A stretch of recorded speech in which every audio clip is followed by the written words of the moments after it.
Hi welcome to ఆరు షెడ్యూజాన్. మరి ఈ వీడియోలో ఏపీఎస్సి గ్రూప్ 2 ప్రిలిమినరీ ఏదైతే మనకు ఫిబ్రవరి 25 జరగబోతుందో ఆ ప్రిలిమినరీకి సంబంధించి మోడల్ పేపర్ అనేటువంటిది ఇక మీదట ప్రతిరోజు మన ఆరు షెడ్యూజాన్ ఛానల్లో రాబోతుంది. అందులో భాగంగా అతి ముఖ్యమైనటువంటి ప్రశ్నలు, అప్లికేషన్ ఓరియంటెడ్ క్వశ్చన్స్, ప్రిలిమినరీలో ఉన్నటువంటి మెయిన్ సబ్జెక్ట్స్లో ఏ విధంగా ప్రశ్నలు వచ్చేటువంటి అవకాశం ఉందనేటువంటి దాంతో ప్రశ్నలు మరియు ఎక్స్ప్లెనేషన్తో మనం క్లాసెస్ అయితే చేయబోతున్నాం ప్రతిరోజు కూడా. కాబట్టి మీరు ఏపీఎస్సి గ్రూప్ 2 ఆస్పిరెంట్స్ అయినా లేదా టీఎస్పీఎస్సి గ్రూప్ 2 ఆస్పిరెంట్స్ అయినా ఖచ్చితంగా ఈ ఛానల్ అయితే సబ్స్క్రైబ్ చేసుకోండి. సో మరి ముఖ్యమైనటువంటి ప్రశ్నలకు వెళ్లే ముందు ఆరు షెడ్యూల్ జోన్ ప్రిలిమినరీ గ్యారంటీ అనేటువంటి ఒక కొత్త మెంటార్షిప్ ప్రోగ్రామ్ స్టార్ట్ చేస్తుంది జనవరి 1 నుండి. ఈ ప్రోగ్రామ్ మొత్తం కాస్ట్ వచ్చి 1500 ఉంటుంది. మరి ప్రిలిమినరీ క్వాలిఫై అయ్యే వరకు కూడా మన ప్రోగ్రామ్ అనేటువంటిది ఉంటుంది. A to Z content, materials కానీ, బిడ్ బ్యాంక్స్ కానీ A to Z అందించడం, ఎలా చదవాలి, ఏం చదవాలి అనేటువంటి మేమే షెడ్యూల్ ఇవ్వడం, ఇచ్చిన షెడ్యూల్కి అనుగుణంగా క్లాసులు మేమే ఇవ్వడం, క్లాసులు షెడ్యూల్ అనుగుణంగా మెటీరియల్కి అనుగుణంగా బిడ్ బ్యాంకులు ఇచ్చి ఏ రోజుకు ఆ రోజు 50 కంటే ఎక్కువ ప్రశ్నలతో ఫుల్ అప్లికేషన్ ఓరియంటెడ్లో బైలింగ్వల్లో టెస్టులు కండక్ట్ చేయడం, టెస్టులు కండక్ట్ చేశాక మీకు మార్క్స్ ఏ విధంగా వస్తున్నాయి అనేటువంటి దాన్ని ప్రోగ్రెస్ అందించడం, ఎప్పటికప్పుడు మీ యొక్క పర్ఫార్మెన్స్ని స్క్రూటినైజ్ చేయడం, ఖచ్చితంగా ప్రిలిమినరీ క్వాలిఫై విధమైనటువంటి ద బెస్ట్ షెడ్యూల్ డిజైన్ చేసి క్లాసులు ఇచ్చి కంటెంట్ ఇచ్చి A to Z కంటెంట్ ఇవ్వడానికి కొత్త బ్యాచ్ అనేటువంటిది ఒకే ఒక బ్యాచ్ ప్రిలిమినరీకి సంబంధించి మనం స్టార్ట్ చేయబోతున్నాం జనవరి 1 నుండి. ఇంట్రెస్ట్ ఉన్న వాళ్ళు డిస్క్రిప్షన్లో ఉన్నటువంటి వాట్సాప్ గ్రూప్లో జాయిన్ అవ్వండి. 1500 ఫీజు ఉంటుంది. A to Z కంటెంట్ మేమే అందిస్తాం. మీరు మాకు 6 నుంచి 8 గంటల సమయం ఇస్తే చాలు, ప్రిలిమినరీ గ్యారంటీగా క్వాలిఫై అవుతారు. సో మరి మొదటి ప్రశ్న చూద్దాం. ఏపీఎస్సి గ్రూప్ 2 ప్రిలిమినరీ మోడల్ పేపర్లో భాగంగా ఇక్కడ మొదటి క్వశ్చన్ చూస్తే ఇండియన్ సొసైటీకి సంబంధించి వర్ణ వ్యవస్థలోని వర్ణాలను ఏదైతే ప్రాచీన మనుధర్మశాస్త్రంలో వర్ణ వ్యవస్థ గురించి వివరించారో ఆ వర్ణాలను అవరోహణ క్రమంలో రాయమని చెప్పేసి ఇక్కడ క్వశ్చన్. బ్రాహ్మణ, వైశ్య, క్షత్రియ, శూద్ర ఆప్షన్ ఏ. ఆప్షన్ బి బ్రాహ్మణ, క్షత్రియ, వైశ్య, శూద్ర. రెండు ఆప్షన్స్ ఒకటే, బ్రాహ్మణ ఒక క్షత్రియ మారింది. మూడో ఆప్షన్ చూస్తే శూద్ర, వైశ్య, క్షత్రియ, బ్రాహ్మణ. నాలుగో ఆప్షన్ క్షత్రియ, వైశ్య, శూద్ర, బ్రాహ్మణ. మరి వీటిలో ఏది అవరోహణ క్రమంలో ఉంది? అవరోహణ అంటే ఇక్కడ టాప్ టు బాటమ్ అని చెప్పేసి అనుకోవచ్చు అనమాట. మరి అవరోహణ క్రమం చూసుకుంటే ప్రాచీన మనుధర్మశాస్త్ర ప్రకారం వర్ణాలు అనేటువంటివి నాలుగు వర్ణాలుగా ఏర్పడ్డాయి. అది సృష్టికర్త అయినటువంటి బ్రహ్మ నుదుటి నుంచి మనకు బ్రాహ్మణులు, భుజాల నుంచి క్షత్రియులు, అదేవిధంగా తొడల నుంచి వైశ్యులు, అదేవిధంగా పాదాల నుంచి శూద్రులు అనేటువంటి 4 జాతులు పుట్టాయని చెప్పి మనకు మనుధర్మశాస్త్రం తెలియజేసింది. ఆ విధంగా చూసుకున్నప్పుడు వాళ్ళు అధిక ప్రయారిటీ ఇచ్చింది ఎవరికి అంటే నాలెడ్జ్కి ఎక్కువ ప్రాధాన్యత ఇచ్చారు. కాబట్టి ఇక్కడ మనం చూసుకున్నట్లయితే బ్రాహ్మణ అనేటువంటిది మొదటి స్థానము, తర్వాత బ్రాహ్మణుల తర్వాత స్థానము క్షత్రియులకి, ఆ తర్వాత వైశ్యులకి, ఆ 4th ప్లేస్ అనేటువంటిది శూద్రులకి ఇవ్వడం అయితే జరిగింది. కాబట్టి ఆప్షన్ 2 ఈజ్ రైట్ ఆన్సర్.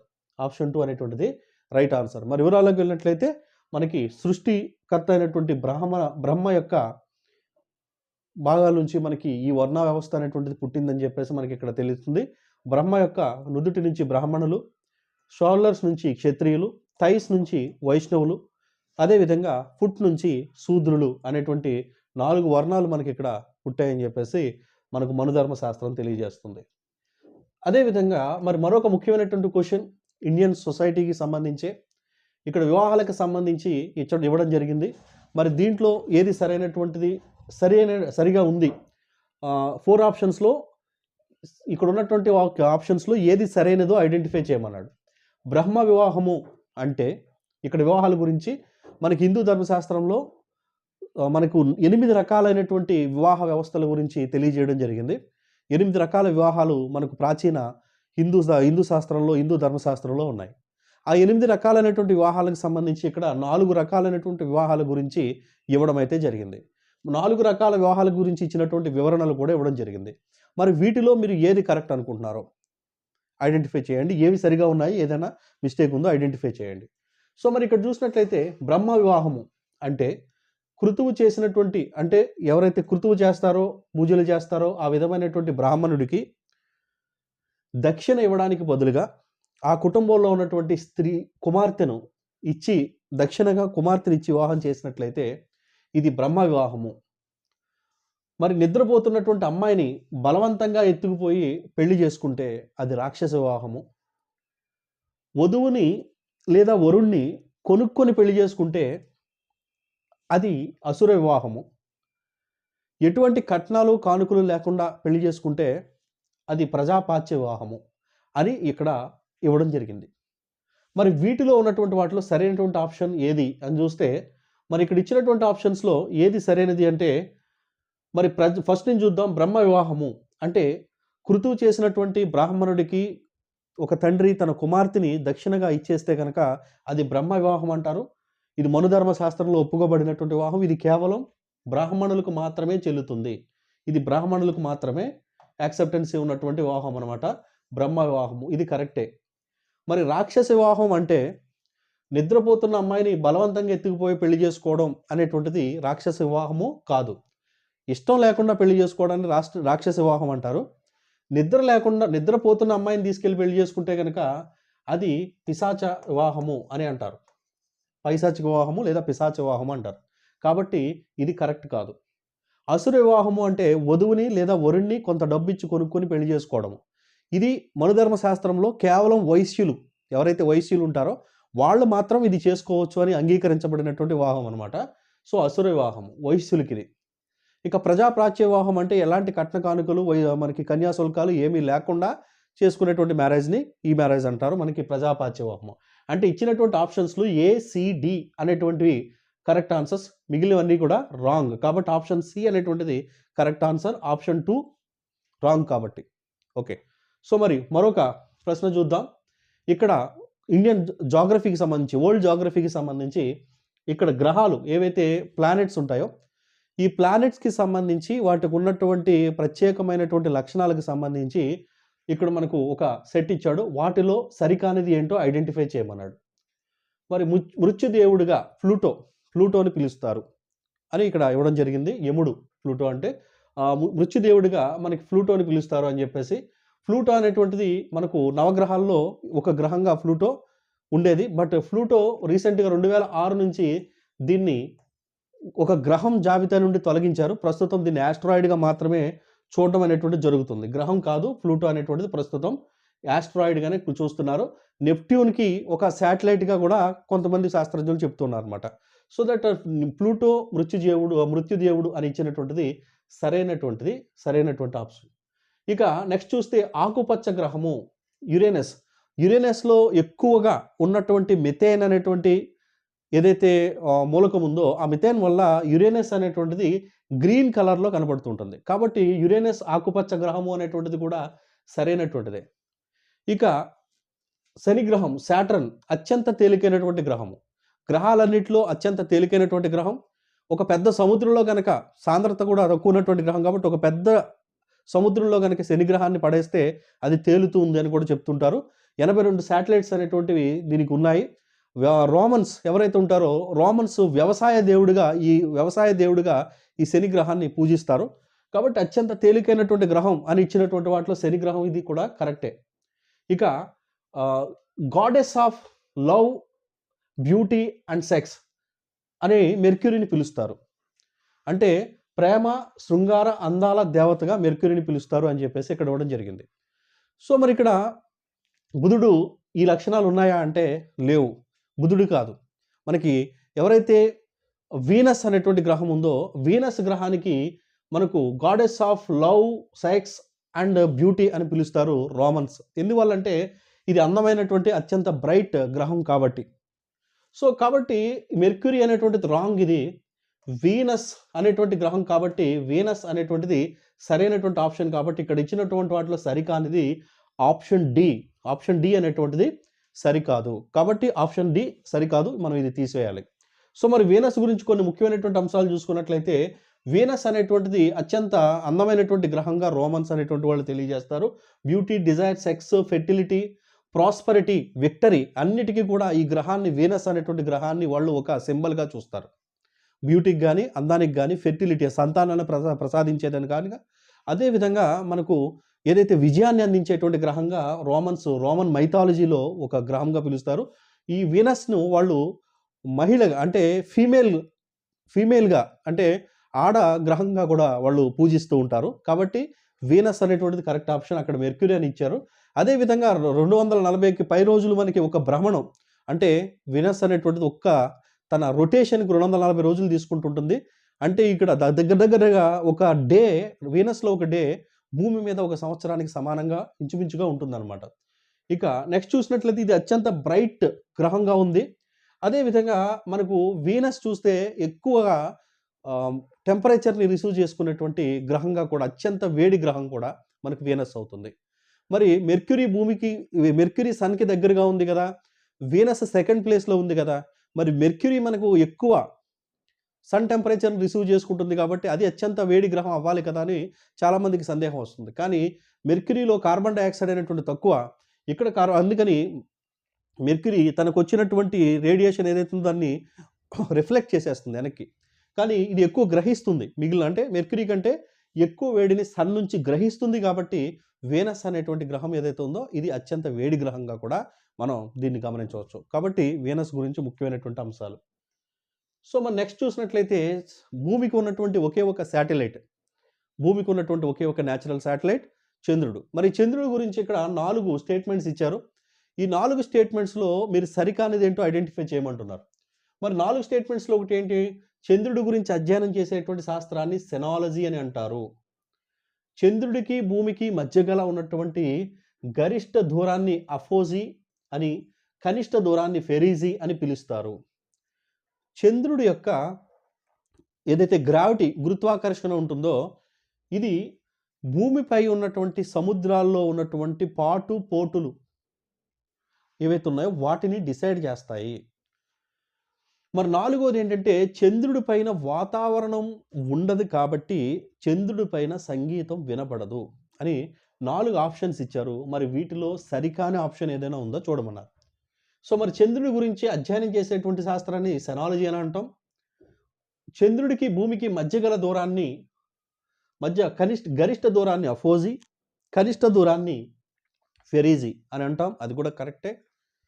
చంద్రుడి యొక్క గురుత్వాకర్షణ శక్తి ఏదైతే ఉందో అది భూమిపై సముద్రంలో ఉన్నటువంటి ఆటుపోట్లు, మహాసముద్రాల్లో ఉన్నటువంటి ఆటుపోట్లని ఇవి డిసైడ్ చేస్తుంది అనేటువంటిది కూడా కరెక్టే. చంద్రుడిపై వాతావరణం లేదు కాబట్టి అక్కడ సౌండ్ అనేటువంటిది వినపడదు, అది కూడా కరెక్టే. కాబట్టి ఇక్కడ రాంగ్ ఆప్షన్ ఏమైనా ఉన్నాయంటే ఏవీ లేవు కాబట్టి పైవేవి కాదు. ఓకే, సో మరి నెక్స్ట్ చూద్దాం. భారత జాతీయ ఉద్యమం, ఇండియన్ హిస్టరీ, మోడర్న్ హిస్టరీకి సంబంధించి చూస్తే భారత జాతీయ ఉద్యమంలో భారత జాతీయ సైన్యం, ఇండియన్ నేషనల్ ఆర్మీ ఏదైతే మోహన్ సింగ్ చేత ఎస్టాబ్లిష్ చేయబడి సుభాష్ చంద్రబోస్ గారు సక్సెస్ఫుల్గా దాన్ని నడిపించినటువంటి ఇండియన్ నేషనల్ ఆర్మీ ఏదైతే ఉందో, ఇండియన్ నేషనల్ ఆర్మీ గురించి ఇక్కడ కొన్ని ప్రకటనలు ఇచ్చారు. వాటిలో ఏది సరికానిదో ఏది సరైనదో ఐడెంటిఫై చేయండి. ఖచ్చితంగా మనకి ఐఎన్ఏ పాత్రను వివరిస్తుందో ఐడెంటిఫై చేయండి అన్నారు. ఇండియన్ నేషనల్ ఆర్మీని సుభాష్ చంద్రబోస్ స్థాపించి సాయుధ పోరాటం ద్వారా బ్రిటిష్ ప్రభుత్వాన్ని, బ్రిటిష్ యొక్క పాలనను భారతదేశం నుంచి తరిమి కొట్టాలని లక్ష్యంగా పెట్టుకున్నారు అని ఒక స్టేట్మెంట్ ఉంది. ఇది కరెక్టా? ఐఎన్ఏ, ఇండియన్ నేషనల్ ఆర్మీ 2వ ప్రపంచ యుద్ధం జరుగుతున్నప్పుడు యాక్సిస్ శక్తులకు వ్యతిరేకంగా బ్రిటిష్ వారితో కలిసి చురుకుగా పోరాడింది. ఇది 2వ ఆప్షన్. మరి భారత జాతీయ ఉద్యమానికి ఐఎన్ఏ అందించినటువంటి సహకారం భారతదేశంపై బ్రిటిష్ వాళ్ళకు ఉన్నటువంటి పట్టు దాన్ని బలహీనపరచడంలో ఐఎన్ఏ చాలా కీలక పాత్ర పోషించింది. మరి వీటిలో ఏవి సరైనవి అని చూసుకుంటే 1, 3 సరైనవి. ఎందుకనంటే ఇండియన్ నేషనల్ ఆర్మీని సుభాష్ చంద్రబోస్ స్థాపించి బ్రిటిష్ వ్యతిరేకంగా బ్రిటిష్ని తరిమి కొట్టాలనేటువంటి కాన్సెప్ట్తో ఆయన స్టార్ట్ చేశారు. అందులో కొంతవరకు సక్సీడ్ అయ్యారు. అట్ ద సేమ్ టైం మనకు ఇండియాపై మనకి బ్రిటిష్ వాళ్ళు పట్టుకోల్పోవడానికి కారణంలో మనకు ఐఎన్ఏ కూడా ఒకటి. ఈ రెండిట్లో ఏ డౌటు లేదు. బట్ మధ్యలో ఉన్నటువంటి చూస్తే ఐఎన్ఏ 2వ ప్రపంచ యుద్ధ సమయంలో యాక్సిస్ శక్తులకు వ్యతిరేకంగా అన్నాడు, కాదు, అలైడ్ శక్తులకు వ్యతిరేకంగా. మరి ప్రపంచ యుద్ధంలో ప్రపంచం 2 భాగాలుగా విడిపోయినప్పుడు allied forces and axis forces అని రెండింటిగా డివైడ్ అయ్యాయి. మరి ఏవైతే అమెరికా, బ్రిటన్ లాంటి దేశాలు ఉన్నాయో వాళ్ళ యొక్క కూటమి మనకు అలైడ్ ఫోర్సెస్ అయితే, జర్మనీ, ఇటలీ లాంటి దేశాలు ఏవైతే ఉన్నాయో ఇవి axis forces. Axis forces allied ఫోర్సెస్కి వ్యతిరేకంగా మనకు రెండో ప్రపంచ యుద్ధం స్టార్ట్ అయింది. మరి మనల్ని పరిపాలిస్తున్నటువంటి బ్రిటిష్ వాళ్ళు అలైడ్ ఫోర్సెస్ కాబట్టి వాళ్ళకి వ్యతిరేకంగా ఎవరైతే ఉన్నారో వాళ్ళ శత్రువులు మనకు మిత్రులు అవుతారని యాక్సిస్ ఫోర్సెస్కి మనకు అనుకూలంగా, ఈవెన్ హిట్లర్కు అనుకూలంగా మనకు సుభాష్ చంద్రబోస్ రెండవ ప్రపంచ యుద్ధంలో అలైడ్ ఫోర్సెస్కి వ్యతిరేకంగా ఫైట్ చేశాడు. కాబట్టి ఆప్షన్ 2 అనేటువంటిది ఇక్కడ రాంగ్ ఆప్షన్. కాబట్టి 1-3 మాత్రమే కరెక్ట్. 1-3 మాత్రమే కరెక్ట్. మరి ద బెస్ట్ టెస్ట్ సిరీస్ 50,000 ప్రశ్నలతో తెలుగు మరియు ఇంగ్లీష్ మీడియంలో APPSC group 2 all subjects cover చేస్తూ అప్లికేషన్ ఓరియంటెడ్ టెస్ట్ సిరీస్ ఆరు షెడ్యూల్ జోన్ యాప్లో కేవలం 99 రూపాయలకే మనకి లభిస్తుంది. కాబట్టి డిస్క్రిప్షన్లో ఆరు షెడ్యూల్ జోన్ యాప్ని ఇవ్వడం జరిగింది, డౌన్లోడ్ చేసుకోండి. మీకు ప్రతి ఒక్క గ్రూప్ 2 ఆస్పిరెంట్కి ఖచ్చితంగా వాళ్ళ చేతిలో ఈ టెస్ట్ సిరీస్ ఉండి తీరాల్సిందే. చదివేయడం కాదు, ప్రాక్టీస్ చేయాలి. ప్రాక్టీస్ అనేటువంటిది ఏవో నామ్గా అన్ని ఒక విధమైనటువంటి క్వశ్చన్స్ కాదు, రకరకాల ప్రశ్నలతో ప్రాక్టీస్ అనేటువంటి చేయాలి. అన్ని ప్రశ్నలు, అన్ని రకాల ప్రశ్నలు మన టెస్ట్ సిరీస్లోనే దొరుకుతాయి కేవలం 99 రూపాయలకే. కాబట్టి డౌన్లోడ్ చేసుకోండి. మరి మరొక ముఖ్యమైనటువంటి ప్రశ్న జాగ్రఫీ నుంచి చూద్దాం. మరి రేపటి నుంచి ఈ సబ్జెక్ట్ వారి క్లాసెస్ కూడా కండక్ట్ చేస్తాం. ఖచ్చితంగా సబ్స్క్రైబ్ చేసుకోండి ఛానల్ని. సో భూమి పరిభ్రమణ వేగం, భూమి యొక్క పరిభ్రమణ వేగం, భూమి పరిభ్రమణ అంటే రెవల్యూషన్, రొటేషన్ అంటే తన చుట్టూ తాను తిరగడం, పరిభ్రమణ అంటే తన చుట్టూ తాను తిరుగుతూ సూర్యుడు చుట్టూ తిరగడాన్ని పరిభ్రమణం అంటాం. పరిభ్రమణ వేగం ఎంత అంటే 108,000 కిలోమీటర్లు గంటకు. గంటకు 108,000 కిలోమీటర్లతో పరిభ్రమణ వేగంతో సూర్యుడు చుట్టూ భూమి తిరుగుతూ ఉంది. భూమి పరిభ్రమణ వేగం ఎంత అంటే 108,000 కిలోమీటర్ల వేగంతో సూర్యుడు చుట్టూ భూమి తిరుగుతుంది ఒక నిర్దిష్టమైనటువంటి కక్షలో. దాన్ని మనం ఎర్త్ ఆర్బిట్ అంటాం. ఈ ఆర్బిట్ యొక్క పొడవు ఎంత అని చూసుకుంటే 940 మిలియన్ కిలోమీటర్లు అని ఇచ్చాడు. మరి ఇది కరెక్టా? భూమి పరిభ్రమణ సమయానికి పట్టేటువంటి సమయం 365 రోజులు 6 గంటలు 4 నిమిషాలు. 365 రోజుల 6 గంటల 4 నిమిషాలలో ఒక రెవల్యూషన్ కంప్లీట్ అవుతుంది అని ఒకటి. భూమికి సూర్యుడికి మధ్య ఉన్నటువంటి డిస్టెన్స్ ఏదైతే ఉంటుందో అది ఎప్పుడూ కాన్స్టెంట్గా ఉండదు. కొన్ని సందర్భాల్లో ఎర్త్ సూర్యుడికి దగ్గరగాను, కొన్ని సందర్భాల్లో సూర్యుడికి దూరంగాను వెళుతుంది because of it's axis orbit ఉన్నటువంటి షేప్ బట్టి. ఆ సమయంలో భూమి గరిష్ట దూరం, భూమికి సూర్యుడికి దూరంగా వెళ్ళిపోయినటువంటి పరిస్థితిని పరిహేళి అని, దగ్గరగా ఉండేటువంటి పరిస్థితిని అపిహేలియన్ పరిహేలియన్ అని పిలుస్తారు అని ఇక్కడ మనకు మరొక స్టేట్మెంట్ ఇచ్చాడు. అవుట్ ఆఫ్ దిస్ 3 స్టేట్మెంట్స్ మీరు ఏది కరెక్ట్ అనుకుంటున్నారు? అన్నీ కరెక్టా, ఏదైనా మిస్టేక్ ఉందా అని చూస్తే ఫస్ట్ భూమి పరిభ్రమణ వేగం 108,000 కిలోమీటర్స్ ఈజ్ రైట్. అండ్ భూమికి ఉన్నటువంటి యాక్సిస్ ఏదైతే ఉందో, ఆర్బిట్ ఏదైతే ఉందో ఒక కక్ష, అది 940 మిలియన్ కిలోమీటర్లు. ఇది కూడా కరెక్టే. సో మరి భూమి ఒక రౌండ్ వేయడానికి 365 రోజుల 6 గంటల సమయం పడుతుంది, 4 నిమిషాలు. ఈ 365 రోజులనే మనం సంవత్సరంగా తీసుకుంటాం. మిగిలిపోయిన 6 గంటల సమయాన్ని 4 సంవత్సరాలకు ఒకసారి యాడ్ చేసి లీప్ ఇయర్గా తీసుకుంటాం. ఇది కూడా కరెక్టే. ఇంకా మరొకటి ఏంటంటే భూమికి సూర్యుడికి మధ్య దగ్గర ఉండేటువంటి గరిష్ట దూరం ఉండేటువంటి దాన్ని పరిహేళి, దగ్గరగా ఉండేటువంటి దాన్ని అపిహేళి అన్నాము. ఇది రాంగ్, రివర్స్లో చెప్పడం జరిగింది. కాబట్టి 1, 2 మాత్రమే సరైనవి. మరి వివరాలు చూసినట్లయితే మనకి పరిహేళి అంటే ఏమిటి ఇక్కడ? సో భూమి ఇలా సూర్యుడి చుట్టూ తిరిగేటువంటి క్రమంలో భూమి ఒక కక్షలో తిరుగుతుంది, ఆర్బిట్ అంటాం. ఈ ఆర్బిట్ అనేటువంటిది మనకు ఎలిప్టికల్ షేప్లో ఉంటుంది, అంటే రౌండ్ షేప్లో కాకుండా, సర్కిల్లో కాకుండా ఒక కోడిగుడ్డ ఆకారంలో ఉంటుంది. కోడిగుడ్డ ఆకారంలో కాకుండా వృత్తాకారంలో కనుక ఉంటే ఆ షేప్ అనేటువంటిది మనకి సీజన్స్ అనేటువంటివి ఏర్పడేవే అవకాశమే ఉండేది కాదు. కాబట్టి ఎలిప్టికల్ షేప్ ఉంది కాబట్టి మనకి సీజన్స్ అనేటువంటివి ఏర్పడుతున్నాయి. సో మరి ఇక్కడ ఎలిప్టికల్ షేప్లో ఉన్నప్పుడు భూమి తన చుట్టూ తాను తిరుగుతూ సూర్యుడి చుట్టూ తిరుగుతూ ఉన్నటువంటి క్రమంలో ఇది ఎగ్ షేప్లో ఉంది కాబట్టి కొన్ని సందర్భాల్లో దగ్గరకు, కొన్ని సందర్భాల్లో దూరంకి వెళ్ళేటువంటి ఛాన్స్ ఉంటుంది. అంటే భూమికి సూర్యుడికి మధ్య ఉన్నటువంటి డిస్టెన్స్ ఎప్పుడూ సమానంగా ఉండవు. మరి అనేటువంటిది లేదు. సో మరి ఇక్కడ చూసినట్లయితే భూమికి సూర్యుడికి మధ్య యావరేజ్ డిస్టెన్స్ అనేటువంటిది మనం చూసినప్పుడు 149.5 మిలియన్ కిలోమీటర్స్.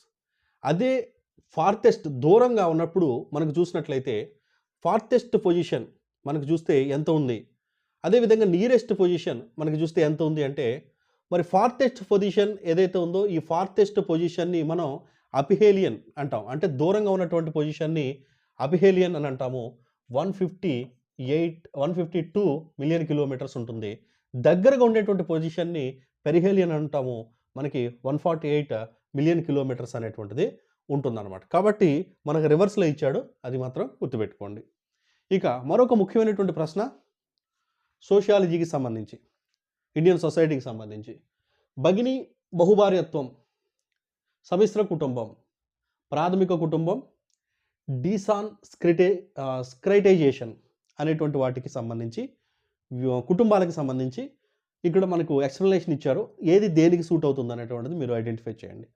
మరి భగిని బహుభార్యత్వం అంటే మీనింగ్ ఏమిటి? మరి భగిని బహుభార్యత్వం అంటే ఒక వ్యక్తి వివాహం చేసుకున్న తర్వాత ఆ స్త్రీ యొక్క సొంత అవివాహిత సోదరిమణి కనుక ఉంటే, అంటే ఒక వ్యక్తి ఒక అమ్మాయిని వివాహం చేసుకుని ఆమెకి చెల్లి కనుక ఉంటే, ఆమె అవివాహిత అయితే, పెళ్లి కాని అమ్మాయి అయితే ఆ అమ్మాయిని కూడా పెళ్లి చేసుకుంటే కనుక వాడు దాన్ని భగిని బహుభార్యత్వం అంటాం. అంటే ఏ మనకి దేనికి మ్యాచ్ అవుతుందండి? A4కి మ్యాచ్ అయింది. A4కి. సమిశ్ర కుటుంబం అంటే ఇక్కడ ఉన్న వాటిలో ప్రాథమిక కుటుంబంలోని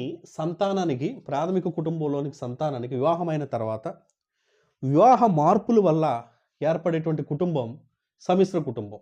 కాబట్టి బి మనకి చూసుకుంటే 3 అవుతుంది. 3తో ఈక్వల్ అయింది.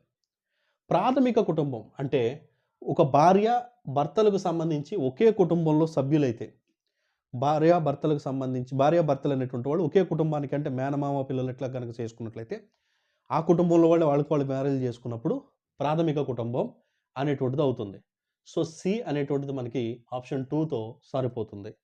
ఇక డీసాన్స్క్రిటైజేషన్ అంటే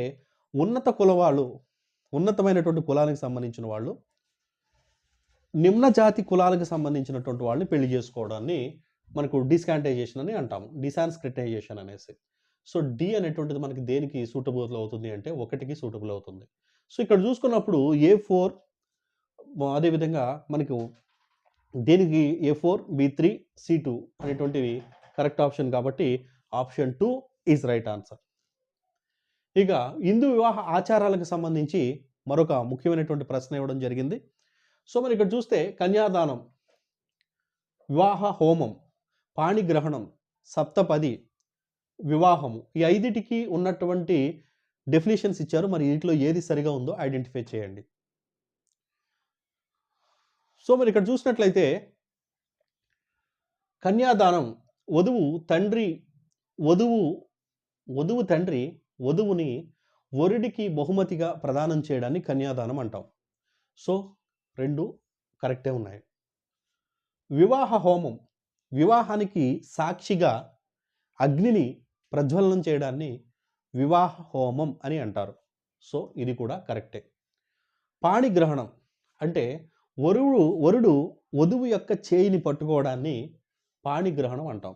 సో ఇది కూడా కరెక్టే. సప్తపది అంటే వధువు వరుడి వెంట 7 అడుగులు నడవడాన్ని సప్తపది అంటాం. ఇది కూడా కరెక్టే. సో మనం నెక్స్ట్ చూస్తే వివాహము, వరుడు వధువుని తన వెంటను తీసుకువెళ్ళడాన్ని వరుడు అన్నాం. ఒక అమ్మాయి అబ్బాయిలా వధువు వరుడు అన్నాం కాబట్టి అది వివాహమే అవుతుంది. కాబట్టి వివాహము కరెక్ట్. అంటే ఇక్కడ దేనికి అది ఆపోజిట్ కరెక్ట్ ఉన్నాయి. అంటే ఇక్కడ మనకి option A is right answer. Okay, ఇక నెక్స్ట్ క్వశ్చన్ చూస్తే హిస్టరీకి సంబంధించి ఆంధ్ర నుండి తెలుగు మాట్లాడేటువంటి ప్రత్యేక పాలసీ కోసం ఆమరణ నిరాహార దీక్ష చేసిన వాళ్ళు ఎవరు? ఎప్పుడైతే మనకు మద్రాస్ ప్రెసిడెన్సీ ఉండేదో, వివిధ భాషలు మాట్లాడేటువంటి వాళ్ళ నిలయముగా మద్రాస్ ప్రెసిడెన్సీ, అందులో తమిళుల యొక్క డామినేషన్ చాలా విపరీతంగా ఉండడంతో తెలుగు మాట్లాడే వరకు ఒక ప్రత్యేకమైనటువంటి రాష్ట్రం కావాలి అని చెప్పి ఆమరణ నిరాహార దీక్ష చేసి సాధించినటువంటి వారిలో ఎవరు ఉన్నారు ఇక్కడ అని చూసుకుంటే option A Swami Sitaramulu, option B Potti Sriramulu, option C Neelam Sanjeeva Reddy, option 4 Madabhushi Ananthasayanam Ayyangar. మరి వీటిలో మీరు ఏది సరైనటువంటి ఆప్షన్ అనుకుంటున్నారు? కేవలం 1 మాత్రమే, 1, 2 మాత్రమే, 2, 3 మాత్రమే. ఇలా చూసుకున్నట్లయితే ఇక్కడ ఈ 2 కూడా సరైనవే. ఫస్ట్ మనందరికీ తెలిసింది పొట్టి శ్రీరాములు గారు ఆమరణ నిరాహార దీక్ష చేసి చనిపోయిన తర్వాత మనకి మద్రాస్ ప్రెసిడెన్సీ నుంచి, ప్రావిన్సీ నుంచి ప్రత్యేక తెలుగు రాష్ట్రం అనేటువంటిది, ఆంధ్ర రాష్ట్రం అనేటువంటిది ఏర్పడింది. భాషా ప్రాతిపదికన ఏర్పడినటువంటి మొదటి రాష్ట్రంగా ఆంధ్ర రాష్ట్రం అయితే ఉంది. కానీ దానికంటే ముందే మనకు ఆమరణ నిరాహార దీక్ష ప్రారంభించింది మాత్రం స్వామి సీతారాములు. మరి వివరాలు చూసినట్లయితే స్వామి సీతారాములు మనకు 1951 ఆగస్టులో ఆయన ఒక ప్రముఖ గాంధేయ నాయకుడు 35 రోజులు ఆమరణ నిరాహార దీక్ష చేశాడు. కానీ 35 రోజుల తర్వాత ఆ ఆమరణ నిరాహార దీక్షను ఆయన విరమించాడు. ఆ తర్వాత మరొక గాంధేయవాది అయినటువంటి పొట్టి శ్రీరాములు 1952 డిసెంబర్లో 56 రోజుల ఆమరణ నిరాహార దీక్ష చేసి ఆయన చనిపోయాక మనకు ఆంధ్ర రాష్ట్రం అనేటువంటిది ఏర్పడింది. కాబట్టి 2 ఆప్షన్స్ కూడా సరైనవే, ఇద్దరు సరైనదే. ఇక మరొక క్వశ్చన్ చూద్దాం. ఆంధ్రప్రదేశ్ ప్రభుత్వ పథకాలకు సంబంధించి, ఆంధ్రప్రదేశ్ కరెంట్ అఫైర్స్కి సంబంధించి చూసుకున్నట్లయితే వైఎస్ఆర్ కళ్యాణమస్తు అనేటువంటి పథకం ఏదైతే ఉందో ఆ పథకానికి సంబంధించి అర్హులు అవ్వాలి అంటే ఈ క్రింది అర్హతల్లో ఏ ఉండాలి? సో మరి ఇక్కడ చూసినట్లయితే వధువు వరుడు ఇద్దరు కూడా మినిమం 10th క్లాస్ క్వాలిఫై అయి ఉండాలి. గ్రామీణ ప్రాంతాల్లో ఉండేటువంటి వాళ్ళ యొక్క ఆదాయము 10,000, పట్టణ ప్రాంతంలో ఉండేటువంటి వారి యొక్క ఆదాయం 12,000 కంటే మించకూడదు. అంతకంటే తక్కువ ఆదాయం ఉంటే మాత్రమే ఈ కళ్యాణమస్తు పథకం అనేటువంటిది లభిస్తుంది. ఇక వితంతువులు, భార్య చనిపోయిన వారు కూడా ఈ పథకానికి రెండో మ్యారేజ్ చేసుకోవడానికి అర్హులే, చేసుకొని ఈ పథకాన్ని పొందడానికి అర్హులే అని ఇచ్చినటువంటి 3 స్టేట్మెంట్స్లో సరైనది ఏది అంటే కేవలం 1 మరియు 2 మాత్రమే. ఈ మూడవది సరైనటువంటిది కాదు. ఎవరైతే అబ్బాయి కానీ అమ్మాయి కానీ ఉంటారో వాళ్ళ యొక్క మొదటి పెళ్లికి మాత్రమే ఈ పథకం అనేటువంటిది వర్తిస్తుంది. మరి వివరాలు చూసినట్లయితే ఇది ఏదైతే వైఎస్ఆర్ కళ్యాణమస్తు అనేటువంటి పథకం ఉందో దీనికి సంబంధించి మనకి వయస్సు 18 సంవత్సరాలు నిండి ఉన్నవాళ్ళు, వరుడికి 21 సంవత్సరాలు నిండి ఉండాలి. ఇవి అర్హతలండి. అదేవిధంగా ఖచ్చితంగా 1వ వివాహం అయి ఉండాలి. 2వ పెళ్ళి 3వ పెళ్ళికో ఇది లభించదు. విద్యార్హతలు ఖచ్చితంగా 10వ తరగతి క్వాలిఫై అయి ఉండాలి. అదేవిధంగా ఆదాయ ప్రమాణాలు 10,000, 12,000 ఉండాలి. అదేవిధంగా మనకు ల్యాండ్ హోల్డింగ్ అనేటువంటిది కూడా ఇక్కడ ఇవ్వడం జరిగింది. 3 ఎకరాల తడి భూమి కానీ 10 ఎకరాల పొడి భూమి కానీ అంతకు మించి ఉండకూడదు. సెంట్రల్ గవర్నమెంట్, స్టేట్ గవర్నమెంట్స్లో ఉద్యోగి కానీ, పెన్షన్ పొందేటువంటి పెన్షన్దారు కానీ అయ్యి ఉండకూడదు అనేటువంటి నిబంధనలు ఇక్కడ ఇవ్వడం జరిగింది. సో కాబట్టి మనకి ఆప్షన్ 1, 2 మాత్రమే సరైనవి. మరి మరొక ముఖ్యమైనటువంటి క్వశ్చన్ ఆంధ్రప్రదేశ్ కరెంట్ అఫైర్స్కి సంబంధించి చూసినట్లయితే ఆంధ్రప్రదేశ్ పర్యాటక పోలీస్ స్టేషన్కు సంబంధించి ఇక్కడ ఇవ్వడం జరిగింది. మతపరమైన పర్యాటక ప్రదేశాల్లో, మతపరమైనటువంటి పిలిగ్రిమ్ సెంటర్స్లోను, టూరిస్ట్ అట్రాక్టివ్ ప్లేసెస్ అయినటువంటి పర్యాటక ప్రాంతాల్లోనూ 2 చోట్ల కూడా మనకు టూరిస్ట్ పోలీస్ స్టేషన్స్ అనేటువంటివి ప్రయోగాత్మకంగా ఆంధ్రప్రదేశ్ ప్రారంభించింది. దానికి సంబంధించి ఇక్కడ చూద్దాం. ఈ పర్యాటక ప్రదేశాలను, ఆంధ్రప్రదేశ్ అవుట్ పోస్టులను ముఖ్యమంత్రి వైఎస్ జగన్ ప్రారంభించారు. వీటికి ఎస్ఐ లేదా ఏఎస్ఐ ర్యాంక్ అధికారి నేతృత్వంలో ప్రత్యేకంగా శిక్షణ పొందినటువంటి సిబ్బందిని అందులో నియమిస్తారు. ఈ అవుట్ పోస్టులతో మహిళా కానిస్టేబుల్ ఉంటారు, 6 సిబ్బంది కూడా ఉంటారు అని ఇక్కడ ఇచ్చినటువంటి వాటిలో ఏది సరైనవి అంటే ఇచ్చినవన్నీ కూడా సరైనవే. మరి వివరాలు చూసినట్లయితే మనకు టూరిస్టిక్ పోలీస్ స్టేషన్స్ మనకు ఇక్కడ ఆంధ్రప్రదేశ్ రాష్ట్రము స్టార్ట్ చేసింది. టూరిస్టిక్ పోలీస్ స్టేషన్స్ అనేటువంటివి. ఈ టూరిస్ట్ పోలీస్ స్టేషన్స్ అనేటువంటివి చూసినట్లయితే ఇక్కడ ప్రతి ఏవైతే ఇంపార్టెంట్ టూరిస్టిక్ ప్లేసెస్ ఉన్నాయో ఆ టూరిస్టిక్ ప్లేసెస్లో ఈ టూరిస్టిక్ పోలీస్ స్టేషన్స్ అనేటువంటి వాటిని వర్చువల్ మోడ్లో మనకు జగన్మోహన్ రెడ్డి గారు ప్రారంభించారు. ఇది ఉమెన్ కానిస్టేబుల్‌తో పాటు 6 సిబ్బంది అనేటువంటిది ఉంటారు. ముఖ్యమైనటువంటి టూరిస్టిక్ స్పాట్స్‌లో వీటిని ఏర్పాటు చేశారు. అని ఇచ్చినటువంటి స్టేట్మెంట్స్ అన్నీ కూడా సరైనవే. కాబట్టి ఇవి ఈ రోజుకి ముఖ్యమైనటువంటి ప్రశ్నలు. ఇంకా ముఖ్యమైనటువంటి ప్రశ్నలతో ప్రతిరోజు ఇక కంటెంట్ వీడియోస్ రెగ్యులర్‌గా రోజుకు 3 వీడియోలు అప్లోడ్ చేస్తాం. రెగ్యులర్‌గా సబ్జెక్ట్ వీడియోస్ అప్లోడ్ చేస్తుంటాం. దాంతో పాటుగా సబ్జెక్ట్ వీడియోస్ మరొక ఛానెల్‌లో కూడా అప్లోడ్ చేస్తున్నాం. డిస్క్రిప్షన్‌లో ఒక లింక్ ఇచ్చాము. YouTube channel link. ఆ ఛానెల్ కూడా లింక్ సబ్స్క్రైబ్ చేసుకొని బెనిఫిట్ అయితే పొందండి. Thank you. ఛానెల్ ఖచ్చితంగా సబ్స్క్రైబ్ చేసుకోండి.